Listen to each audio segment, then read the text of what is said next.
The Inca Empire, the children of the sun and the masters of the Andes, high above the clouds, where the air grows thin and mountains scrape the sky, a mighty empire was born, the Inca Empire, the largest in pre-Columbian America. They ruled not with wheels or written words, but with stone, sun, and spirit. From the icy peaks of Peru to the valleys of Chile, the Inca built an empire that seemed impossible, and yet it thrived, dazzling the world with its power, mystery, and beauty. Sons of the sun god, the Inca believed they were descendants of Inti, the sun god, and their emperor Sepa Inca was no mere man. He was a living god, radiant in gold, wrapped in legend. Their capital, Cusco, was called the navel of the world. It radiated power and order like the sun itself. The empire without wheels, money, or writing. Here's the twist. The Incas ruled millions without using wheels, iron tools, or a written language.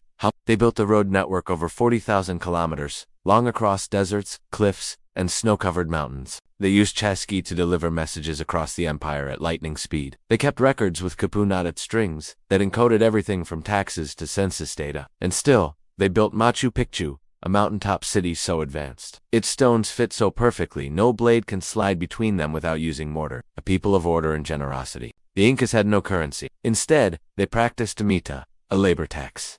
People worked for the empire, and in return, the empire fed, housed, and clothed them. No one starved. No one was homeless. They grew potatoes and maize in terraced farms, tamed llamas and alpacas, and crafted temples of gold to honor the heavens. The empire meets the unknown. Then, in 1532, a stranger arrived, Francisco Pizarro, a Spanish conquistador with a small army and a deadly advantage: guns, steel, and disease. At the time, the empire was already torn by civil war between two royal brothers. Pizarro captured Atahualpa, demanded a room full of gold for his release, and then killed him anyway. What followed was betrayal, bloodshed, and the fall of an empire in just a few years. The echo that never died, though the Inca Empire collapsed. It never truly disappeared. The Quechua language is still spoken by millions. The Inca trails are still walked. Their stories, stars, and spirit live on in the mountains they once ruled.